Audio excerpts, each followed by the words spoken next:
कि इनका अंग्रेजी से लेट्स से हिंदी में क्या ट्रांसलेशन होता है। तो एम्पावरिंग का सशक्त करने की मतलब ये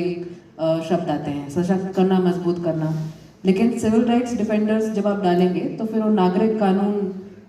के संरक्षक ऐसे करके आएगा।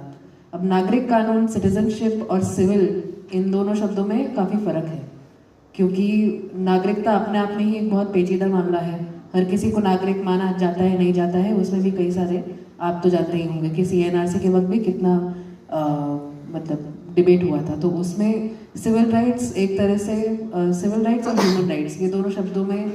भी अंतर है। तो उसके ब्रॉड कॉन्टेक्स्ट में एक तरह से देखते हुए नागरिकता के मतलब कानूनी तौर पर कागजी जो बातचीत होती है उससे, उसके दायरे से बाहर जाते हुए ओवरऑल बातचीत के कॉन्टेक्स्ट में मैं बात रखूंगी। एटलीस्ट भारत के कॉन्टेक्स्ट में जो है सिविल राइट्स का काफ़ी मतलब हिस्टोरिकल स्ट्रगल अलग अलग रहे हैं, चाहे वो जाति विरोधी मतलब मूवमेंट से हो, जैसे महाराष्ट्र में दलित पैंथर मूवमेंट हुआ, या फिर आरटीआई जानने का जो कानून है उसको लेकर के कि आप जो भी सरकारी गवर्नमेंट इंस्टीट्यूशंस हैं उनसे आप जानकारी ले पाएँ अलग अलग स्कीमों को लेकर के, या फिर कोई भी इंफॉर्मेशन है जो पब्लिकली अवेलेबल होनी चाहिए। तो एक तरह से ये लेगेसी है, लेकिन आजकल हम ये देख रहे हैं कि सिविल राइट्स पे अपने आप पे तो अटैक भी हो भी रहा है, और जो सिविल राइट्स को डिफेंड करना चाह रहे हैं उन पर और भी ज़्यादा हो रहा है। तो इस सब के चलते एक तरह से संविधान का कितना कागजी महत्व और कितना असलियत में महत्व रह जाता है उस वो देखने वाली बात है। और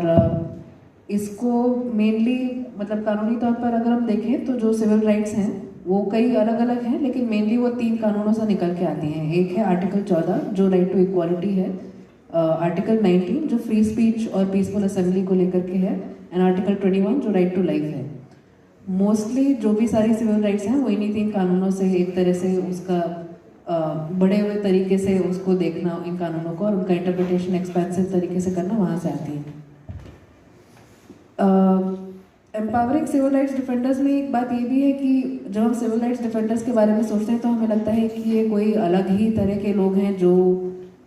डिफेंड कर रहे हैं, इनमें अलग तरह का जज्बा होगा या फिर अलग तरह का इनके पास एक्सेस होगा कि वो डिफेंड कर पा रहे हैं। लेकिन समझने वाली बात ये है कि वो भी जो है वो आम नागरिक हैं जो बस